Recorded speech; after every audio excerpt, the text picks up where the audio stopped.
오늘은 바른 예배자 캠페인 3주차 주일인데요. 예수님의 고난을 묵상하는 이 사순절 기간에 우리가 더욱 바른 예배자로 자기 자신을 한번 점검해보고 하나님 앞에 바로 서자는 그런 목적입니다.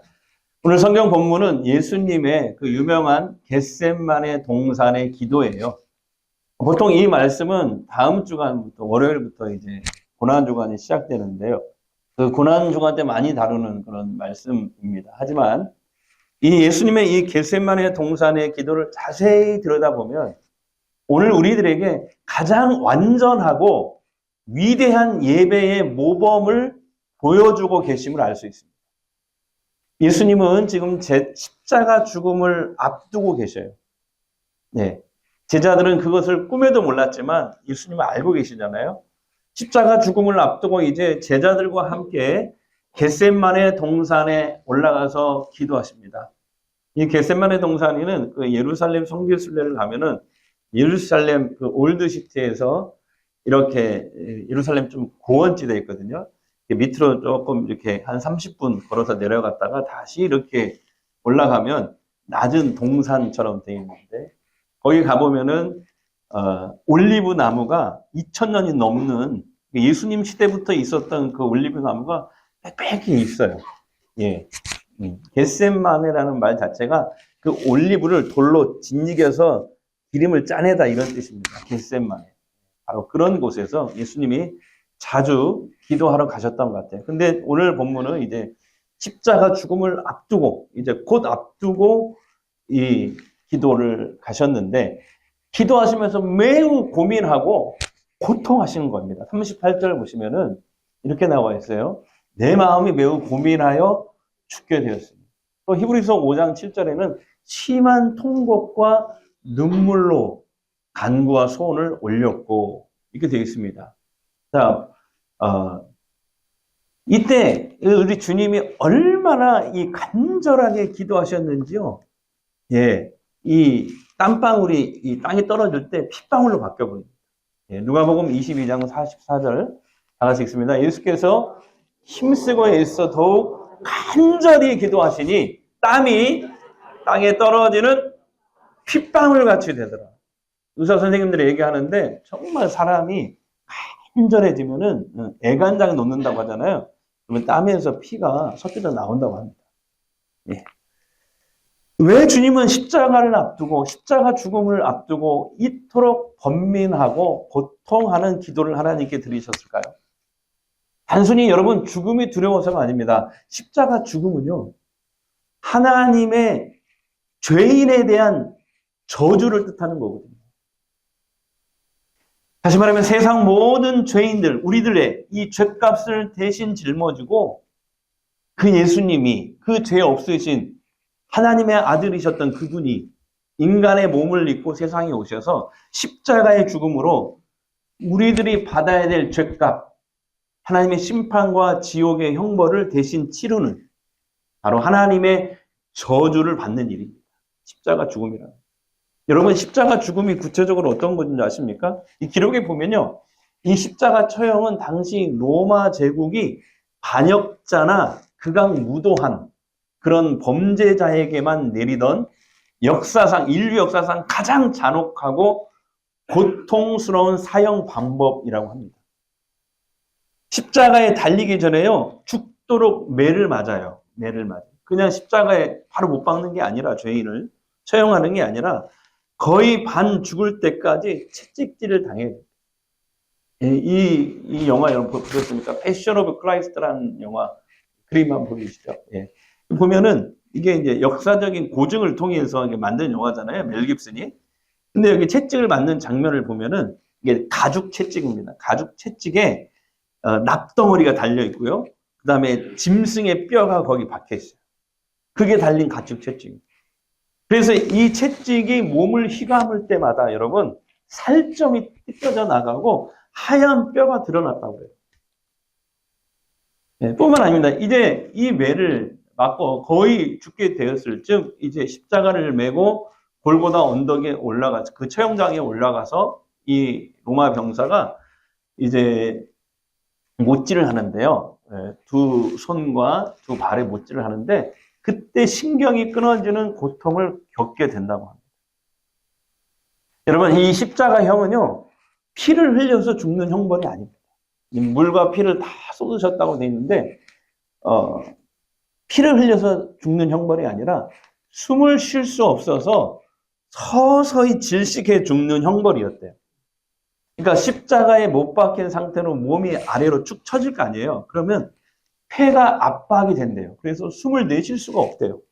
그래서 숨을 한번 쉬려면은 이 대못이 박힌 이 발등에 체중이 실릴 거 아닙니까?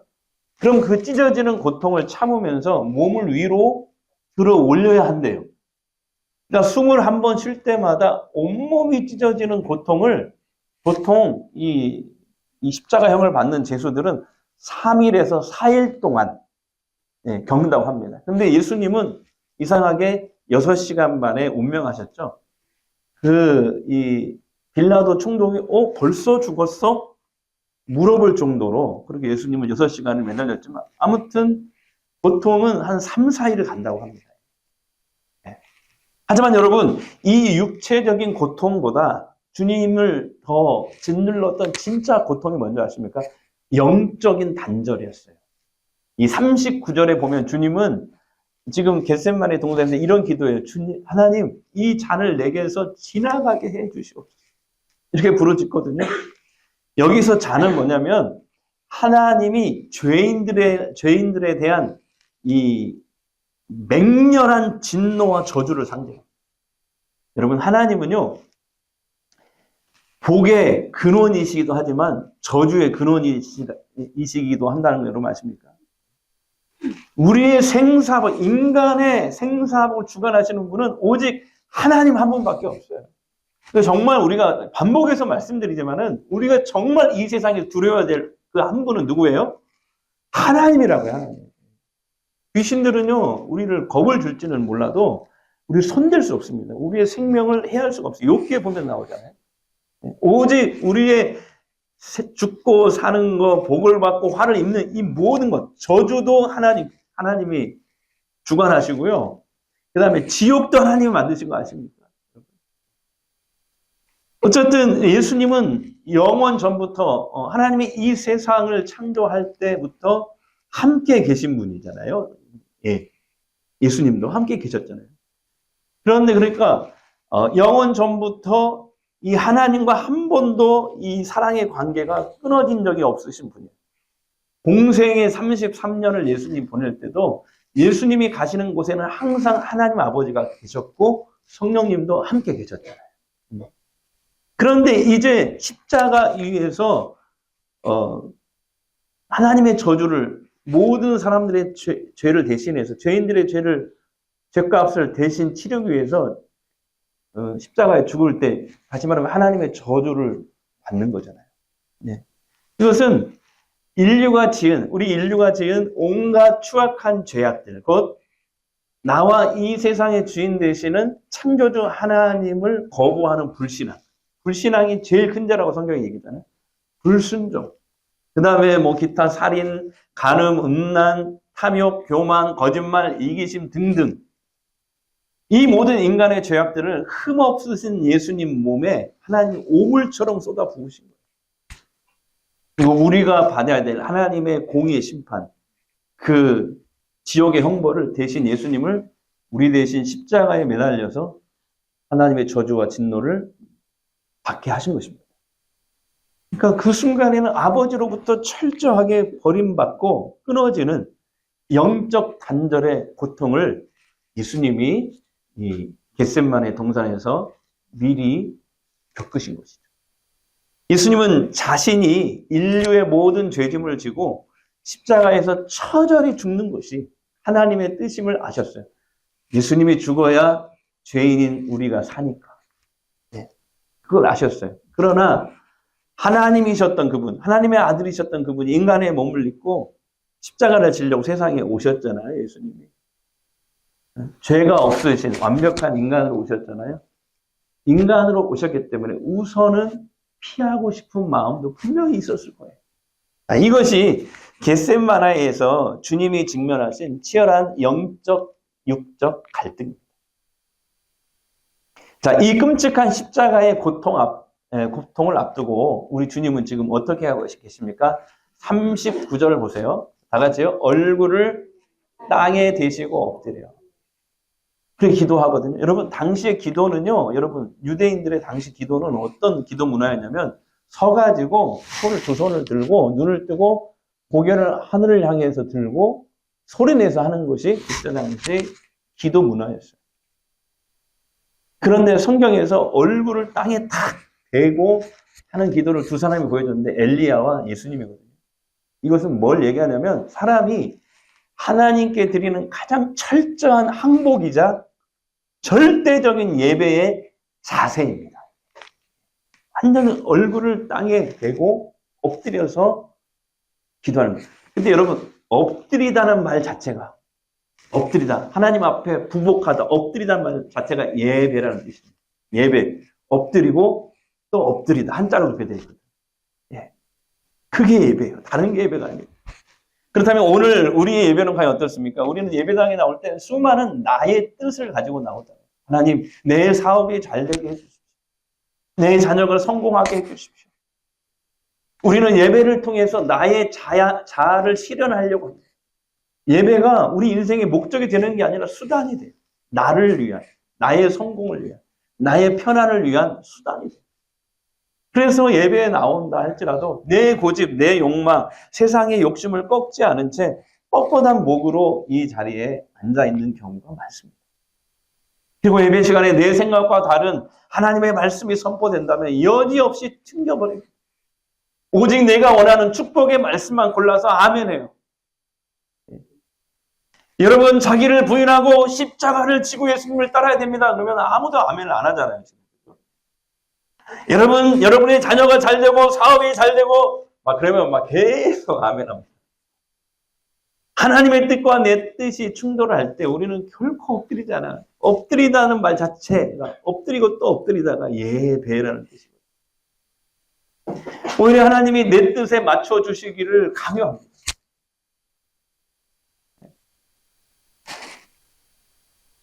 우리는 하나님을 부인하진 않지만 세상에서 살아남고 성공하기 위해서 끊임없이 세상의 가치관과 합리적인 타협을 합니다. 주일에는 하나님을 찬양하고 은혜롭게 눈물도 흘리면서 예배를 드리지만 이제 평일에 직장과 사업장 또 자녀 교육의 현장에서는 세상의 자본주의와 성공주의 방식을 철저히 따르고 있지는 않습니다. 그러면서 이렇게 얘기해요. 목사님 몰라서 하는 얘기예요. 세상에 살아남으려면요 어쩔 수가 없어요. 하면서 내 삶의 영역에서 진멸해야 돼요. 정말 조그만한 죄도 허용하지 않아야 되는데 죄악과 탐욕을 슬그머니 살려두고 타협을 합니다. 근데 여러분 여기서요 우리가 정말 생각해야 되는 게 뭐냐면 우리 자녀들은 그걸 봅니다. 우리의 이중적인 그 모습을 봐요.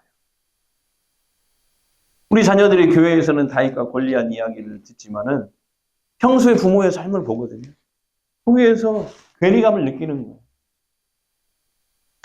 아니 교회에서 은혜롭게 할렐루야 아멘 하지만 나가서는 보통 평일의 삶 속에서는 하나님과 하나님의 뜻은 어디 간 데도 없고 오직 돈과 성공이라는 이 우상 앞에 무릎을 꿇는 우리 부모님의 이중적인 모습을 보고 자라고. 애들은요 순수해서요. 네, 순수하죠. 그래도 애들은요 순수해서 그렇게 생각합니다. 헷갈려요.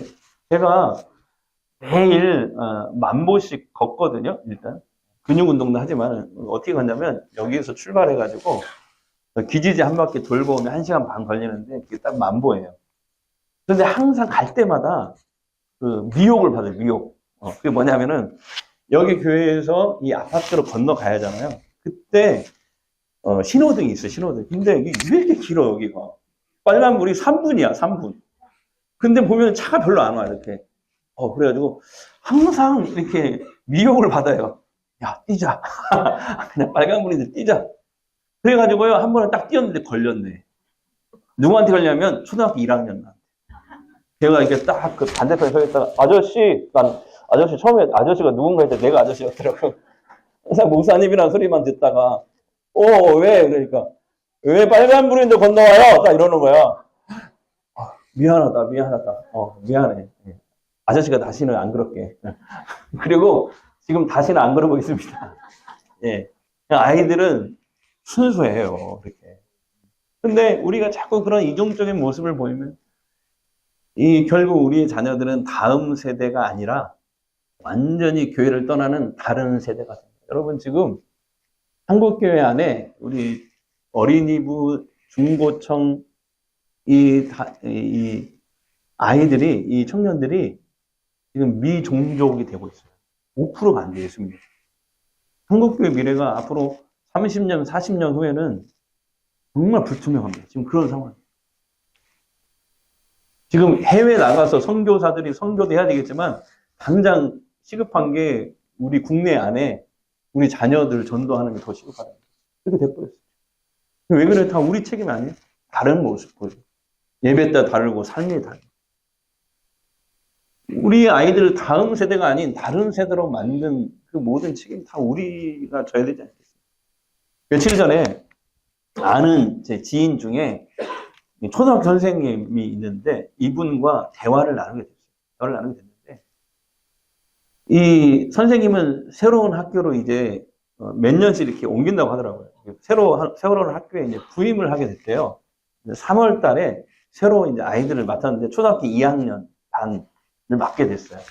근데 반 아이들 중에 세상에 이런 아이가 있어요. 분노 조절 장애를 가진 남자 아이가 하나 있어요. 그래서 이 선생님이 그 학교에 부임하자마자요, 첫날에 그 아이한테 싸대기를 3대나 맞았대요. 여기 우리 선생님들 계시잖아요. 어때요? 가자마자 그 아이에게.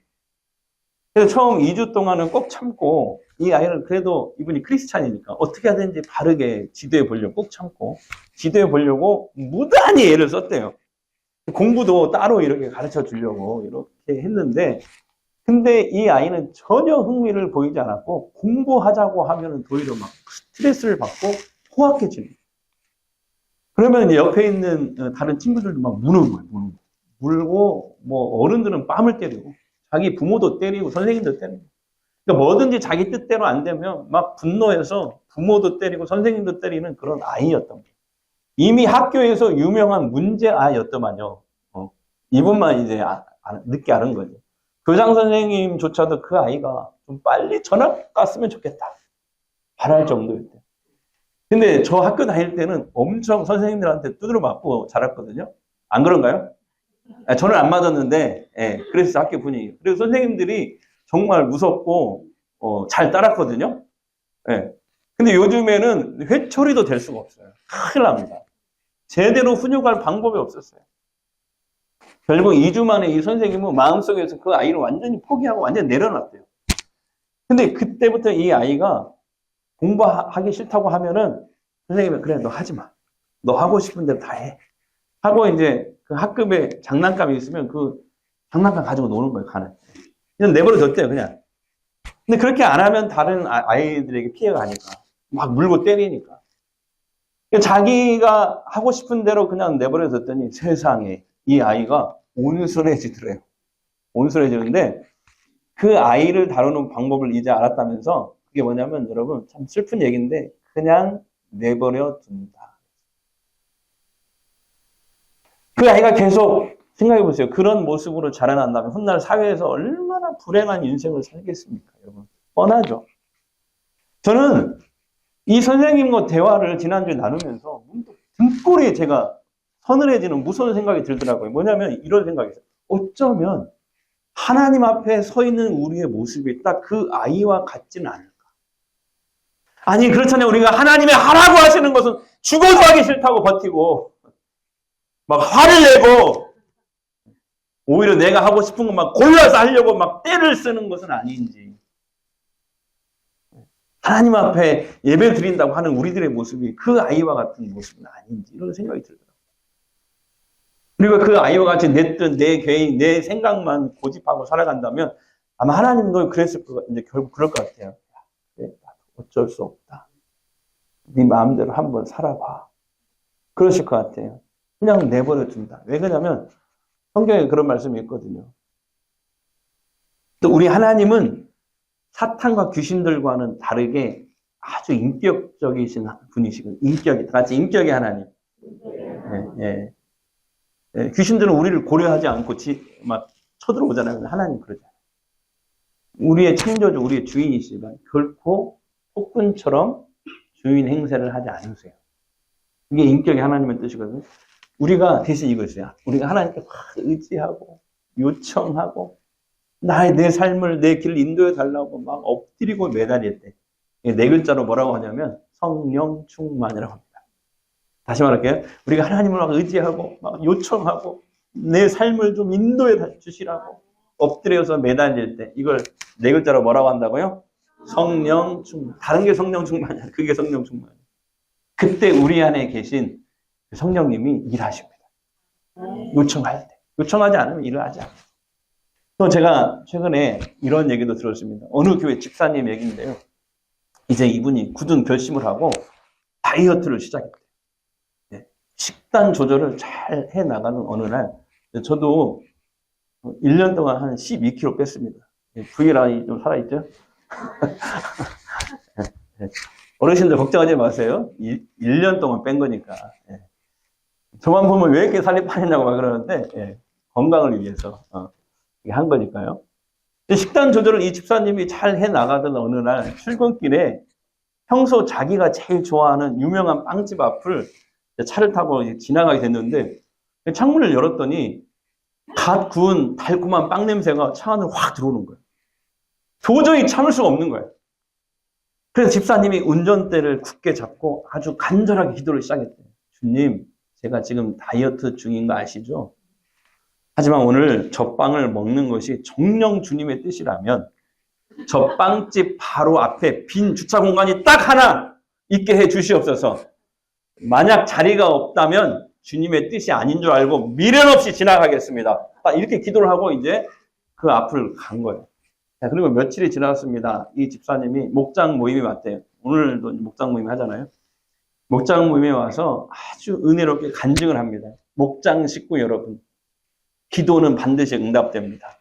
하나님은 살아계십니다. 할렐루야. 제가요, 그 빵집 주위를요, 8바퀴를 돌면서 간절히 기도했더니 마침내 주님께서 빵집 앞에 주차 공간을 탁 예비해 주셨습니다. 할렐루야.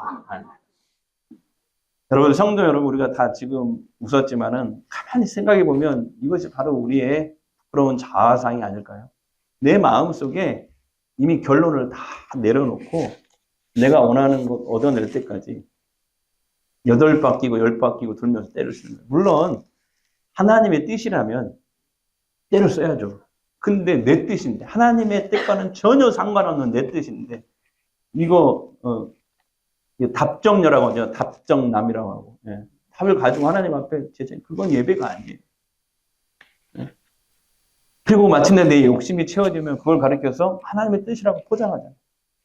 우리의 예배나 기도가 참된 하나님의 뜻을 묻는 것이 아니라, 그 인도하심을 따라가는 것이 아니라 오직 내 뜻과 내 원만 고집하는 그런 기도 생활, 예배 생활은 아닌지 돌아보셔야 됩니다. 한번 제가 항상 강조하는 데 따라 볼까요? 기도는 묻는 것이다. 예배는 하나님의 뜻을 따르는 것이다. 그렇다면 성도 여러분, 예수님께서는 이 치열한 겟세마네 이 기도의 자리에서 과연 어떻게 하셨을까요? 여러분, 39절이 이번 주 하나님의 말씀 굉장히 중요한 말씀이에요. 기독교 역사상 가장 위대한 예배의 고백입니다, 이게. 39절. 큰 소리로 시작. 내 아버지여, 만일 할만하시거든 이 잔을 내게서 지나가게 하옵소서. 그러나 나의 원대로 마시옵고 아버지의 원대로 하옵소서. 그러나 나의 원대로 하지 마옵시고 누구의 원대로? 하나님의 원대로 하옵소서.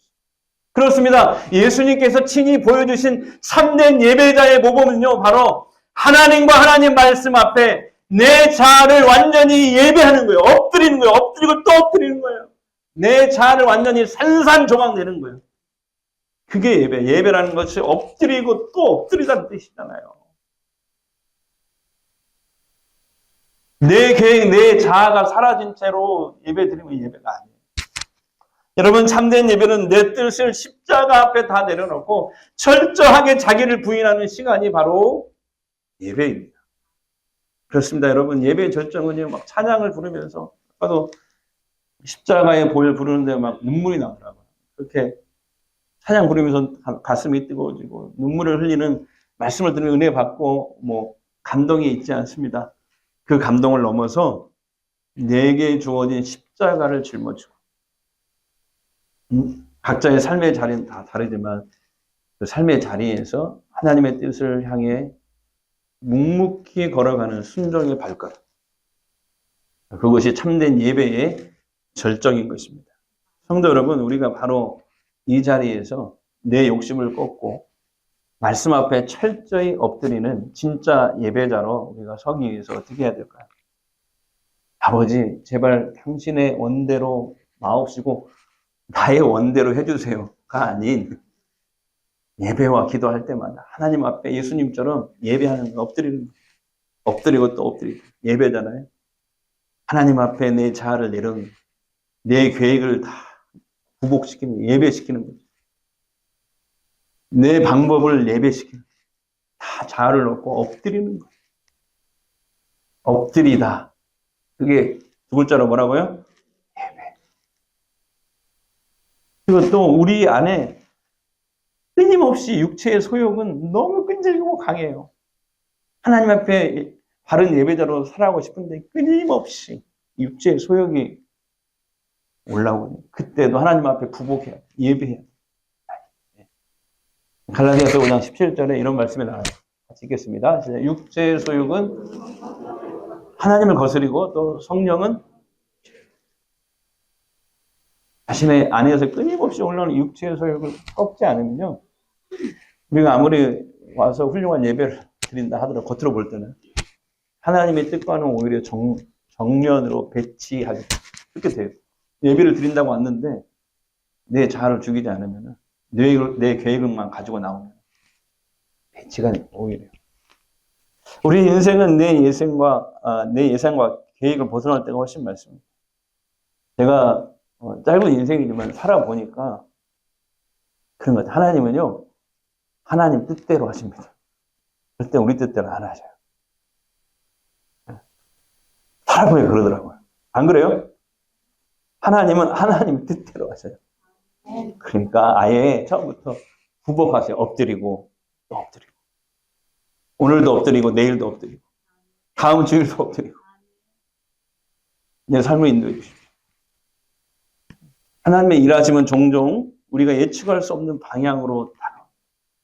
근데 우리는 자꾸 내가 짠 각본을 내밀어요. 하나님 이건 이렇게 해주시고 저건 저렇게 해주시고 승인만 요구해요. 그럴 것이 아니라 하나님 이렇게 해야 될 것 같아요. 하나님 제가 지금 이런 현실에 처해 있습니다. 이런 아픔과 고통이 내 안에 있습니다. 그대로 올려드립니다. 엎드리는 거예요. 예배 드립니다. 그럴 때 비로소 우리는 내 문제 해결을 넘어서 하나님의 위대한 계획에 동참하는 진짜 기도와 예배를 드릴 수 있는 것입니다. 사랑의 원자탄으로 불리는 여러분 손양원 목사님 아시죠? 이 이야기 너무나 잘 아실 거예요. 여순 반란 사건 때 공상단 청년 옆에 안재선이라는 이 청년에게 두 아들 동인이와 동신이가 총살을 당해 죽습니다. 나중에 이 폭동이 진압이 되죠. 국군에 의해서 폭동이 진압이 되고 이 안재선이라는 청년이 이제 사형을 당하기 직전에 손양원 목사님이 군인들에게 찾아가요. 그 사람을 나한테 그냥 넘겨주시오. 내가 양 아들로 삼을 테니까. 자기 아들을 죽인 두 아들을 죽인 그 원수를 아들로 삼겠다고 달라는 거예요. 그러니까 군인들이 감동해가지고 내줍니다. 여러분 생각해보세요. 이게 인간의 의지로 가능하냐고요. 절대 불가능해요. 그런데 훗날 이 손양원 목사님의 딸이 손동희라는 권사님의 이 회고록을 보면은 거기에 보면 이런 내용이 목사님이 그 엄청난 결정을 내리기 전날 밤에 그 차디찬 예배당 마룻바닥에 엎드려서 그날 밤새도록 통곡하며 기도하셨다고 해요. 하나님, 나보고 어쩌란 말입니까? 내 피 같은 두 아들을 죽인 저 원수를 어떻게 내 아들로 삼습니까? 주님, 내 입으로는 도저히 안 됩니다. 나 도저히 못하겠습니다. 방바닥을 치면서 가슴을 치며 울부짖었다고요. 그런데 손 목사님은 이제 그 밤이 핏방울을 흘리는 겟세마네 동산이었던 거죠, 그분에게는. 그러나 그날 밤에 그 치열한 영적인 사투 끝에요, 목사님은 결국 자신의 펄펄 끓는 자아를 꺾으셨습니다. 그래요. 그러나 나의 원대로 하지 마옵시고 원수를 사랑하라고 하신 아버지의 원대로 하겠습니다. 내 뜻을 산산조각낸 이 위대한 예배와 순종이 결국 자기 두 아들을 죽인 저 끔찍한 살인자 안재선을 양아들로 삼게 되었고, 안재선은 결국 목사가 됩니다. 그 두 사람은 한국교회의 영적 흐름을 완전히 뒤바꿔 놓는 인물이 돼요. 십자가의 길은 이처럼 내 자아를 죽이는 처절한 엎드림에서 시작이 됩니다. 사랑하는 성광교회 성도 여러분, 이번 한 주간 여러분 각자의 치열한 삶이 있죠. 다 상황은 다르지만 여러분의 그 치열한 삶의 자리에서 겟세마네를 경험하시기 바랍니다. 가정에서, 직장에서 내 고집이 스멀스멀 올라올 때마다, 내 육체적인 소욕이 막 올라올 때마다 나를 십자가에 쳐서 복종시켜. 그런 거 있잖아요. 절대 내려놓고 싶지 않은 그 욕심 있잖아요. 그것도 그냥 예배하십시오. 하나님 앞에 엎드려 내 자아를 부셔버립니다. 순종의 제사를 드려보십시오. 여러분, 앞으로 우리의 기도와 예배의 초점은 딱 하나여야 돼요. 예배는 내 자아, 내 고집, 내 계획과 수단을 남김없이 십자가 위에 못 박고 하나님의 뜻에 온전히 항복하는 시간이에요. 한번 따라합시다. 나의 원대로 마옵시고 아버지의 원대로 하옵소서. 진짜요? 네. 한 번 더. 나의 원대로 마옵시고. 누구의 원대로? 아버지의 원대로.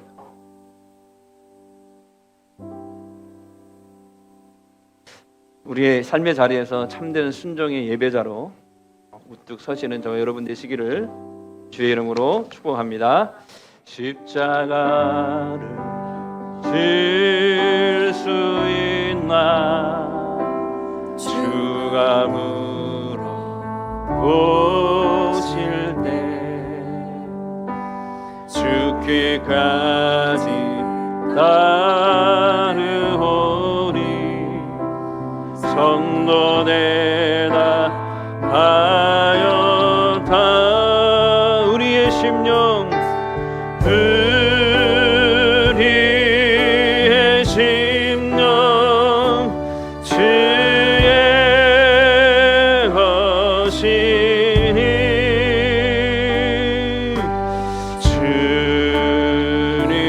주님의 형상 만드소서. 주인도 따라 주인도 따라 살아갈 동안 사랑과 충성 늘 바치오리. 4절합니다. 이런 일 할 수 있나. 아멘.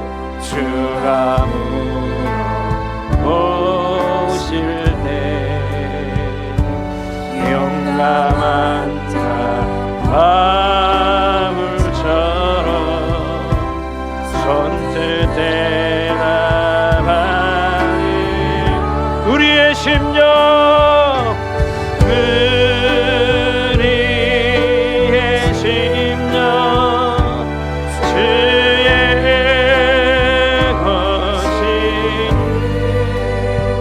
당신의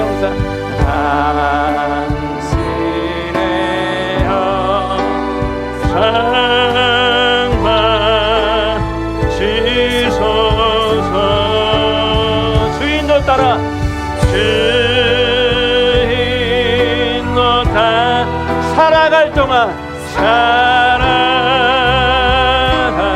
동안 사랑과 주사 늘 바치오리라.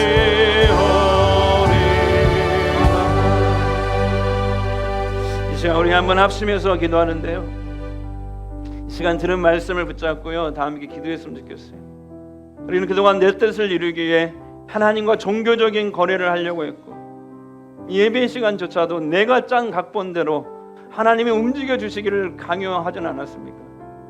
이 시간 우리의 뻣뻣한 목과 교만한 자아를 하나님 앞에 예배하겠습니다. 엎드리고 또 엎드려 십자가 앞에 회개하겠습니다. 주님, 이제는 기복적인 종교 생활을 버리고 겟셋만의 예수님처럼, 그리고 손양원 목사님처럼, 그러나 나의 원대로 마옵시고 아버지의 원대로 하옵소서 라고 엎드리고 또 엎드리는 철저한 순종의 예배자가 되겠습니다. 우리 다 함께 합심으로 기도하겠습니다.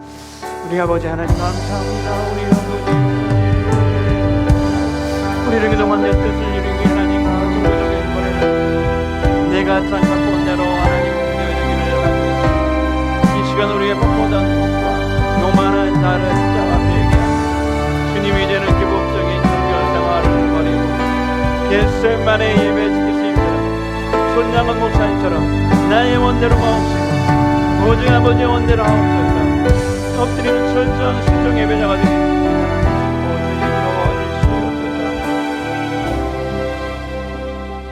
하나님 아버지, 겟셋만의 동산에서 피땀 흘려 기도하신, 십자가의 온전한 순종을 보여주신 예수님의 그 크신 사랑과 은혜에 깊은 감사를 드립니다.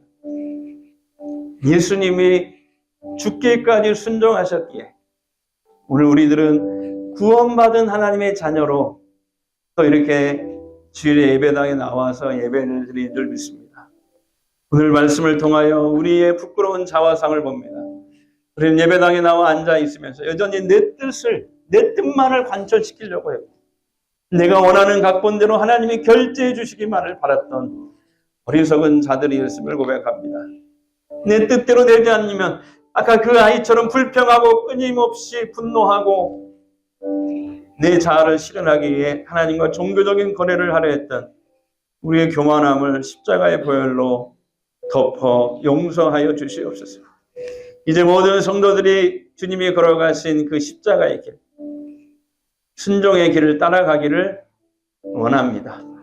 가정과 직장에서 내 마음대로 되지 않아 분노가 치밀어 오를 때마다, 또 내려놓기 싫은 욕망이 꿈틀거릴 때마다, 내 안에서 끊임없이 나를 괴롭히는 육체적인 소욕이 있을 때마다, 그러나 나의 원대로 마옵시고 아버지의 원대로 하옵소서라고 엎드리는 진짜 예배자가 되게 하옵소서.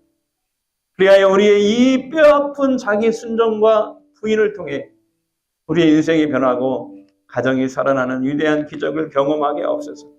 이제 치유기도 하겠습니다. 아픈 곳에 손을 대십시오. 마음이 힘드신 분은 두 손을 가슴에 얹으십시오. 이 시간 주님이 원하시면요, 어떤 질병도 고침받을 줄 믿습니다. 저에게 찾아와서 간증하시는 분이 계속 나오고 있습니다. 기도합니다. 주님, 아픈 내 몸과 마음을 먼저 만져주시옵소서. 회복시켜 주시옵소서. 성령의 기름을 발라주시옵소서. 하나님의 살아계심을 보게 하옵소서. 모든 질병과 가난 저주는 예수의 이름으로 물러갈지어다, 사라질지어다, 소멸될지어다.